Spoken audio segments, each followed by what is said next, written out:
He doesn't know it yet, but today's the day where everything changed in the biggest way possible. I think I've been experimenting with this whole dopamine detox thing. Mainly, what I've been doing is I've been reducing my screen time because honestly, my screen time wasn't that bad. Wouldn't say I'm much of a prolific scroller or anything like that. I've got that all in check. But when I checked my metrics out, I still had like 4 hours average one week, 3 hours the other. So I was like, yo, fuck this. And anyway, I looked into how to do a dopamine detox. And I watched this really interesting video where this girl did a dopamine detox. So with her dad, he was on like 8 hours and she was on 4. So I was like, shit, this speaks to me. I'm on 4. But the way that she broke it down was that the 8 hours equates to 35 years, I believe, 35 years of your life. And I was like, okay, so half that, 17.5. I was like, I'm going to spend 17.5 years of my life looking at my phone. 20 years ago, there were no iPhones. That screen time on your phone wasn't a thing. So I was like, holy shit, we're like getting sucked into this digital reality and swapping it for the reality that we're meant to be living. We're looking down all the time and not looking up enough. So I was like, right, cool, I need to get rid of this. So the last couple of weeks I've been doing just that, and then in the process of doing that, I've also been looking into other things that I'm finding, I turn to this to distract myself, or I'm getting artificial dopamine from this experience rather than the what's the word, natural dopamine, which is good for your body, it's good for your mind, it's good for your soul, it's good for your emotions. So I started pragmatically going through all the things, and I noticed a few areas of my life where when I'm feeling stressed, feeling overwhelmed, or feeling low, or even just feeling tired, I'll go to YouTube and binge YouTube, but I won't watch anything with an intention. I'll just, Nisa, where you at? Oh, you're there, sorry. I'll just, whatever is recommended to me most is usually what I go for, and then I go from there. My algorithm is pretty good on YouTube, so it knows exactly what I like. So I'm like, cool, this is, but then an hour's gone. And the same thing, ironically, for chess. About a year and a half ago, I fell back in love with chess. It's something that I used to play when I was a lot younger, when I was a kid, in fact. I used to be actually a little chess nerd. But that's a story for another time. Anyway, I started playing chess on chess.com. But that in itself became addicting. I realized that I was feeling anxiety when I was playing because I just keep playing game after game after game. And sometimes chess gets quite intense if you've ever played it and you've like taken it seriously. But that's not good, because if I'm feeling stressed and I pick up chess to de-stress, but actually the fact that I'm playing chess is just stressing me more, then I'm just getting into this feedback loop where the thing that I'm using to solve the problem is creating more of a problem. So that was another thing. I was like, right, I need to get rid of this too. Come on, you. And then from there, I also realized, and I had to be honest with myself, and I was like, this is 2 weeks ago now I'm talking. I was like, oh shit, I'm smoking too much weed. I'm smoking too much weed. I'm smoking pretty much every day. And every day doesn't mean all day. Again, I wasn't a prolific weed smoker, but I realized it was enough. What I would do is I'd do my shit, and in the evening I would unwind with a couple draws of a zoot, right? But that in itself I thought was harmless. So I realized actually what I'm doing is I'm numbing myself after what could have been a stressful day, or even just numbing myself in general. So if anything does come up, I don't feel it. So I realized, I need to nip that in the bud too. So in this 2-week gap that I've had, I've been reducing these things that I'm using to stimulate my dopamine response in an artificial way, and leaving this void. And in that void, I'll be fucking honest with you, I've been feeling feelings, man. I've been feeling feelings. And then a couple of days ago it clicked, because Pels has been away, so I've been like alone with Nisa. You're never really alone when you have a dog with you, but I've been alone, so I've had a lot of time to reflect and be with myself, which I don't usually get. Like, I might get a day a week, but this was a whole entire week. So during that time, I was feeling a lot of shit. My granddad passed away as well. he had his funeral. This is another side quest story for another time, but I didn't end up going because I'm what's the word? I'm just stepping into that family domain. They're not people that have ever been in my life since I was a child. So having this whole thing of like, well, my granddad, who I never really knew, passed away, but I'm trying to reconcile things with that side of my family.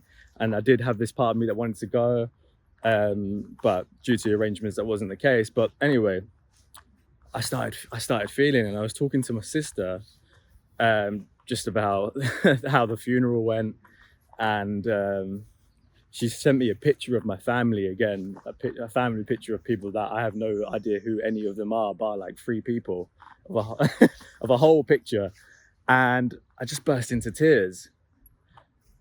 And I realized, this was on Thursday, so this was a couple of days ago, and I realized Nisa, bless her, jumped on me because I just sat on the floor. I was in the kitchen cooking dinner, which I ended up burning, which was great.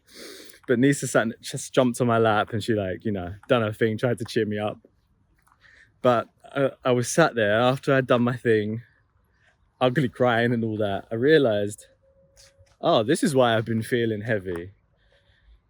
And then I guess I had the courage to ask myself, okay, well, what else are you feeling heavy? Or what else is heavy on your shoulders? And it was like a rush. I wouldn't say of negative emotions, but of reality. It was like the reality that I'd been avoiding, the reality that I'm trying to show up as the version of me that is living the reality that, you know, let's call it my dreams, but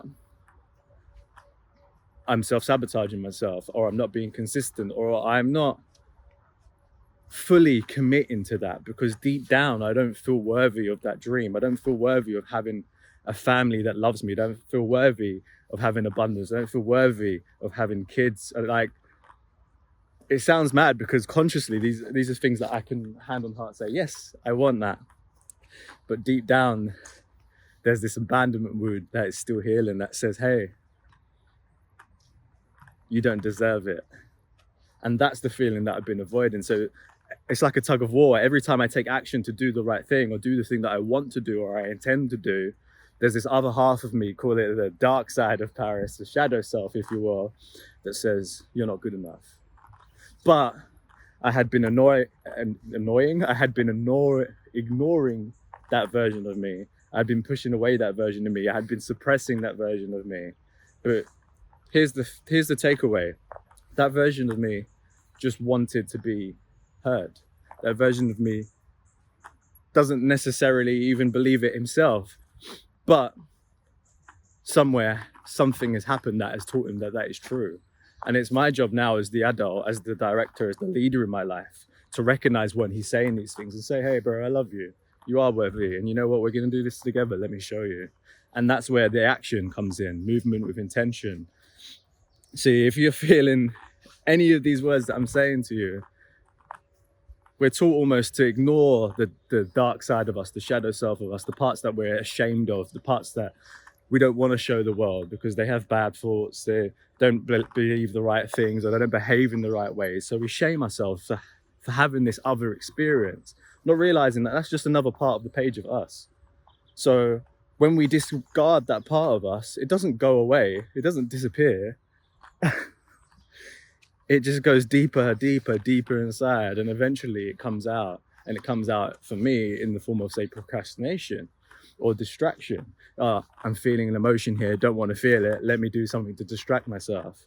But every time that you feel a negative emotion and you hold it, what you're doing is you're taking yourself away from the creative energy that you need to create and form and forge the version of you and the reality of you that is living the dreams that you want. So that negative emotion, again, just wants to be heard. It just wants to be felt. And the process of feeling it is what is eventually going to allow you to release it. Not before, not after. You have to move through the emotion.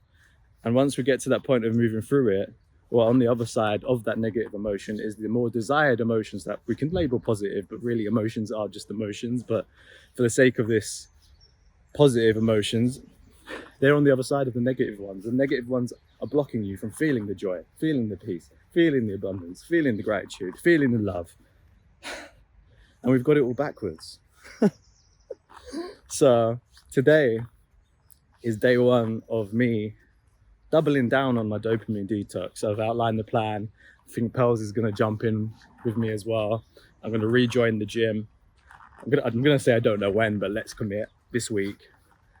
And I haven't been to the gym since 2020 when everything got locked down, and I got really depressed, and I realized, oh, I use the gym as like an escape. I use the gym to make myself feel good. And I don't think that was the only factor. Of course, a lot was going on during that time, so a lot of stuff was coming up for me then as well.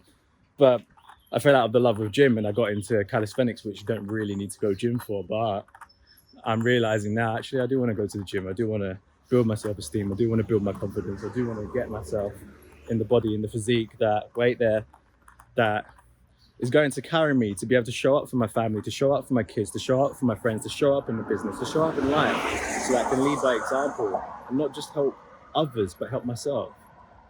And that's what is most important. It's about, Nisa, wait, hey. Right.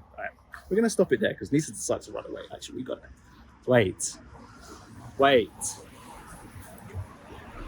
And yeah, I just implore you to do the same.